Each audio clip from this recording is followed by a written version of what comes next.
Night settles over the southern coast of England like a vast, dark curtain. The waves strike relentlessly against wooden hulls that have not yet tasted war.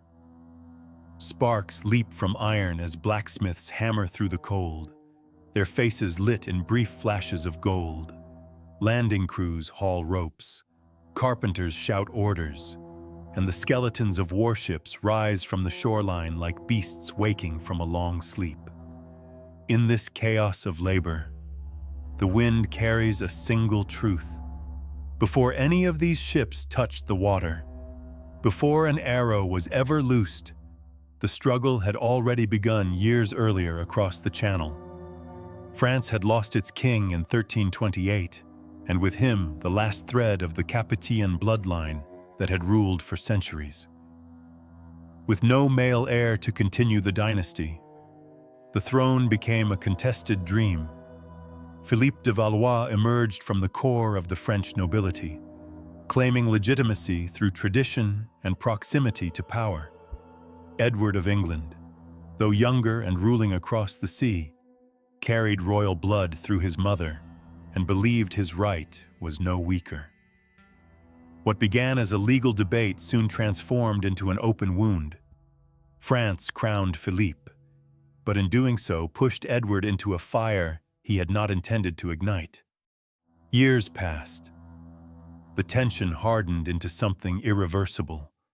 The insult in Flanders, the diplomatic distrust, the constant sense that France tried to confine him like a rebellious child, all built toward a single moment of clarity. Edward no longer wished to merely defend his title in England. He wanted a second crown. Now he stands on the edge of the shipyard, the spray of the sea dampening his cloak as he surveys the growing fleet. The men around him sense that they are part of something larger than conquest. They are shaping destiny. Every hammer strike is a declaration. Every ship is a message meant for the opposite shore. The Lion of England has awakened, not with a roar, but with a steady breath before the storm. Follow the channel to continue this journey and subscribe for the next chapter. Long before the first English ship unfurled its sails toward France, Edward understood that victory would not come from strength alone. It would come from pressure, from the slow tightening of a net, from allies who could strike where England could not. So while armies trained at home, he moved quietly across the courts of Europe, shaping a coalition with the patience of a chess master.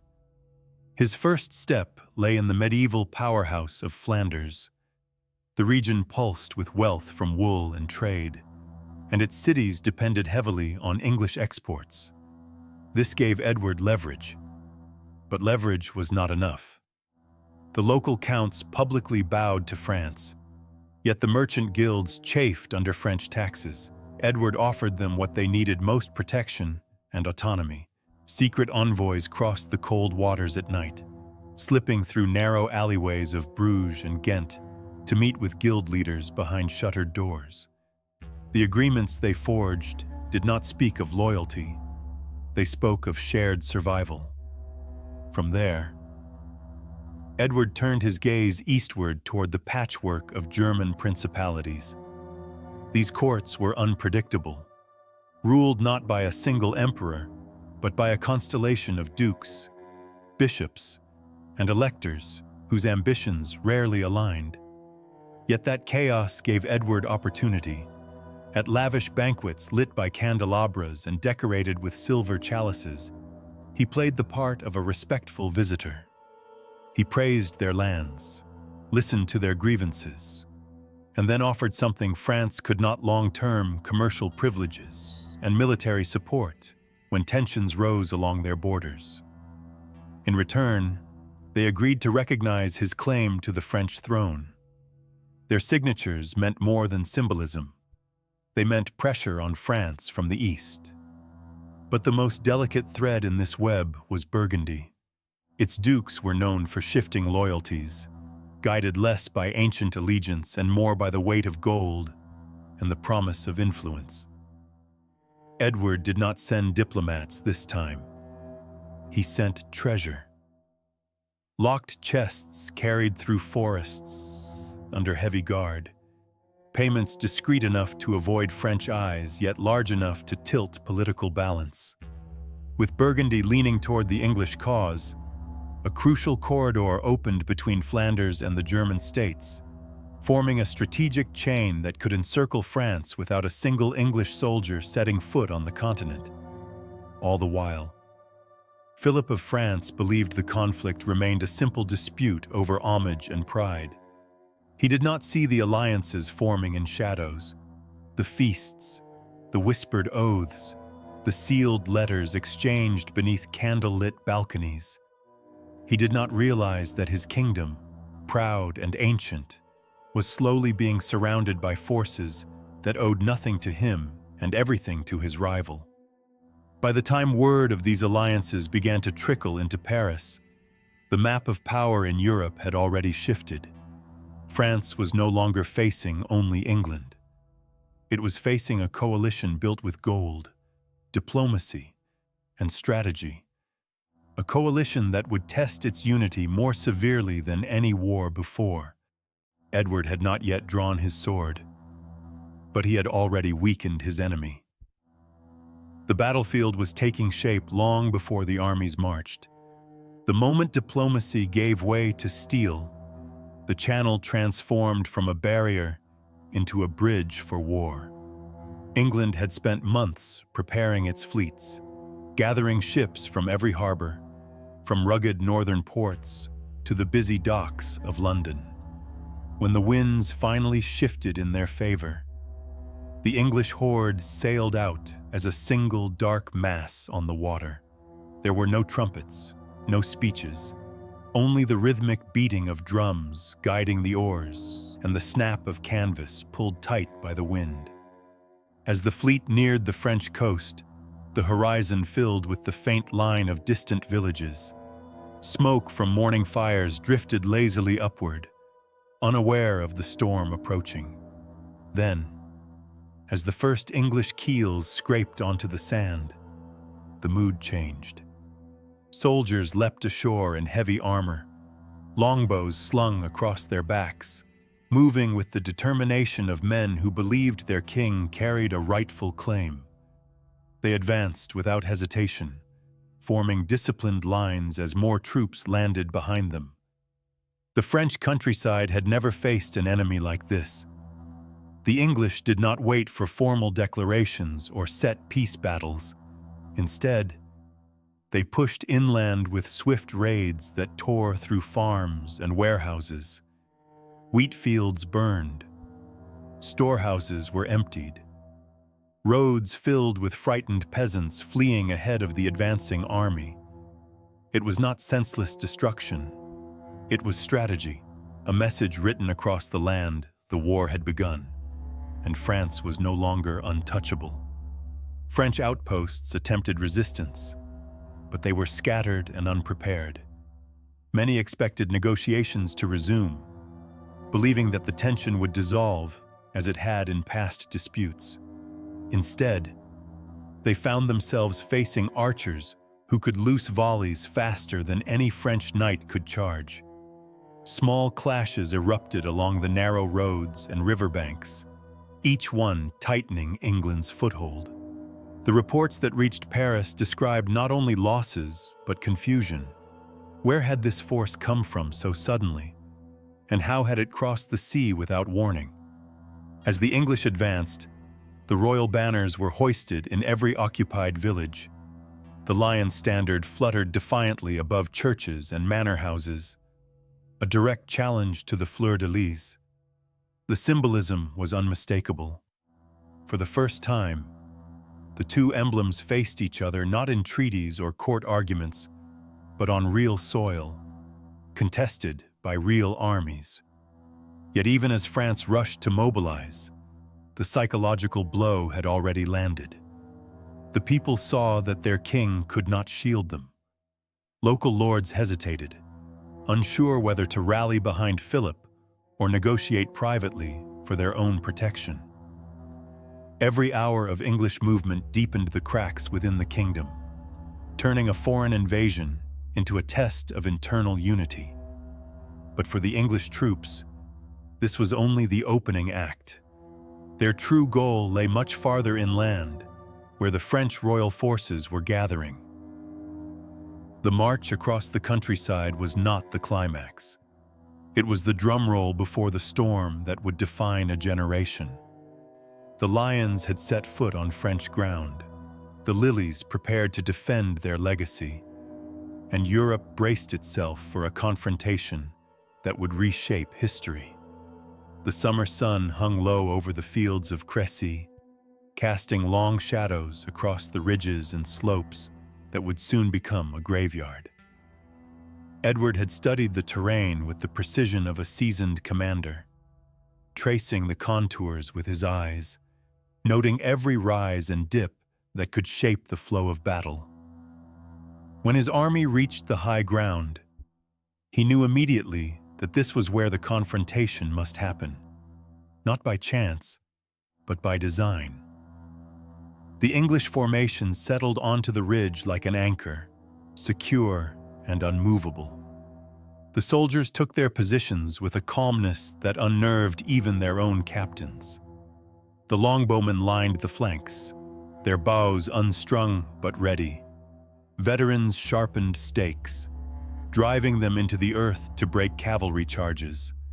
Men-at-arms formed tight ranks, shields overlapping.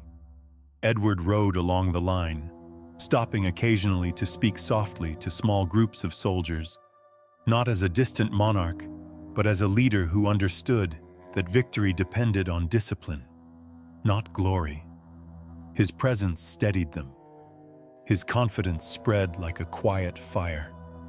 By mid-afternoon, the distant rumble of the French host grew louder, not a steady rhythm, but a chaotic roar. Dust rose behind their advance, a haze that blurred banners and helmets into a single restless mass. The French forces were vast, far larger than the English, but they marched without unity. Knights eager for personal valor pushed ahead while foot soldiers struggled to keep pace. The sheer size of the host gave an impression of power, yet beneath it lay miscommunication and haste. They approached Crécy not as a measured army but as a tide crashing toward the shore. When the first French units crested the lower hills, the English remained motionless. No taunts, no volleys. Only silence and a forest of raised bows waiting for the command. Edward had instructed his men to hold, to let the enemy feel the weight of the moment, to let anticipation itself become a weapon. He observed from a small rise, expression calm, hands clasped behind his back, as though watching a performance whose ending he already knew. The French knights, frustrated by delays and believing sheer momentum would carry them through, charged uphill. Their armor glinted in the fading light. The ground shook beneath the force of hundreds of hooves. It was a terrifying sight, one that had broken armies across Europe for generations. But the English lines did not waver. When the knights reached the outer range, Edward gave the signal.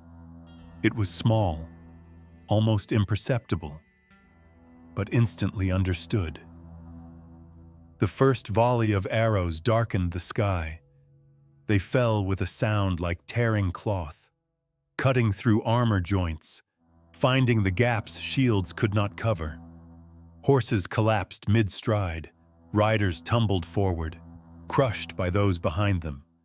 The charge broke apart not from impact, but from the relentless rain that cut their vigor to pieces. Wave after wave attempted the ascent. Each time the longbowmen stepped forward, loosed, and stepped back again with mechanical precision. The rhythm was devastating. What began as a charge turned into chaos. What began as confidence dissolved into panic. By evening, the field below Edward was a torn landscape of banners, bodies, and the shattered pride of one of Europe's mightiest militaries. Crécy was more than a victory. It was a declaration that the old rules of warfare no longer applied. Skill outweighed nobility. Discipline surpassed numbers. And in the eyes of Europe, a new power had emerged. The lilies had bled. The lion had roared. And the war entered a new, unforgiving chapter. The men who once labored in quiet villages across England now stepped onto the battlefield as unlikely architects of victory. They wore no shining armor and rode no war horses. Yet each carried something far more decisive, a long, rough wooden bow shaped by years of daily practice.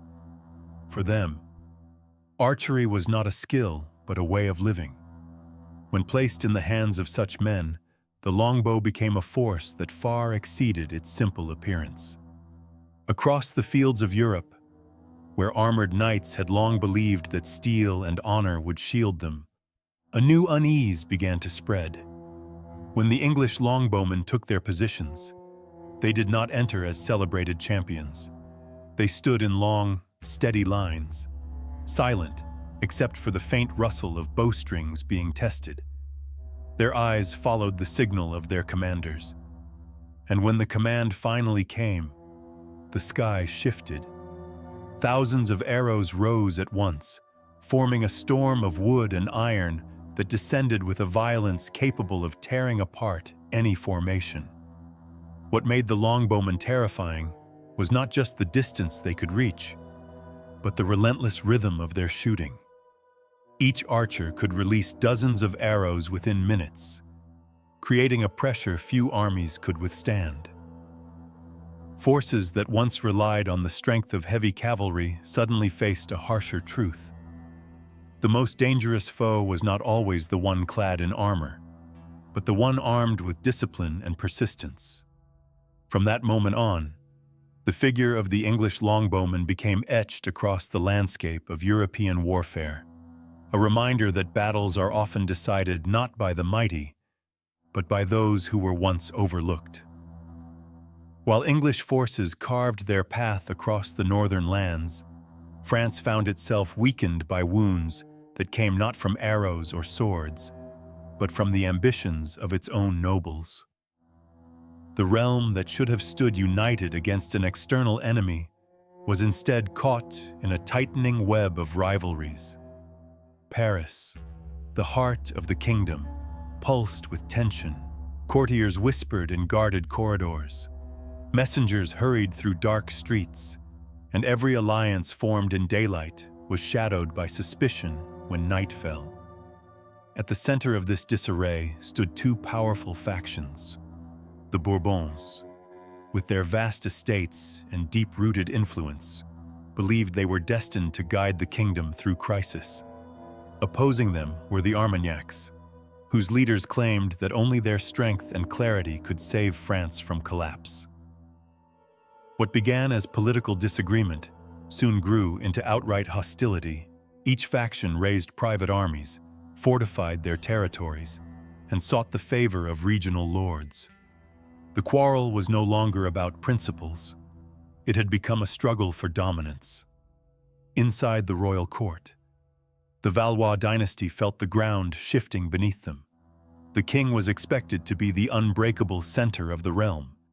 Yet his authority was contested at every turn. Every decision he made risked offending one camp and empowering the other. Letters of warning arrived daily.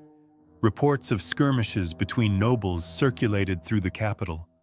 The war with England demanded unity, but unity seemed more distant than ever. In the countryside, the consequences of this internal discord became painfully visible. Towns unsure of who truly governed them closed their gates. Merchants were forced to pay tribute twice, once to each rival faction. Farmers abandoned their fields when riders bearing unfamiliar banners approached.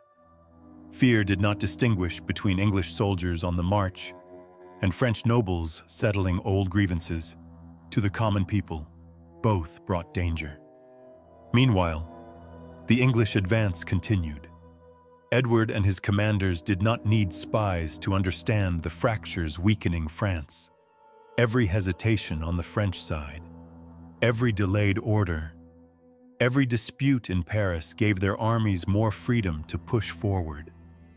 The lack of coordination within the French leadership meant that regions most in need of reinforcements were often ignored or misinformed. Decisions that should have taken hours stretched into days. The silence between the two factions became as damaging as any defeat on the battlefield.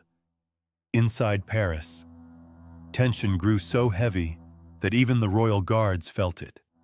The palace no longer resounded with confident proclamations, but with cautious steps and guarded conversations. The Valois court understood that the English threat was real and growing, yet they could not act decisively while their own noble houses wrestled for control. France was being pulled apart from both ends. As the conflict deepened, one truth became unmistakable. A kingdom divided cannot defend itself, and in this moment of crisis, France was divided more profoundly than at any point in its recent memory. As the campaigns dragged on, it became clear that the conflict had grown far beyond the wills of Edward and the Valois king. The banners of the Lion and the Lily still faced each other on every battlefield, yet neither monarch fully controlled the forces now moving across Europe. What began as a dispute over succession evolved into something deeper, something neither side had anticipated. The war no longer belonged to courts and crowns. It belonged to the people who were swept into its path. English villages buzzed with stories of distant victories, and men who had never seen a battlefield felt the pull of pride and destiny. Across the Channel, French towns rang with both fury and fear.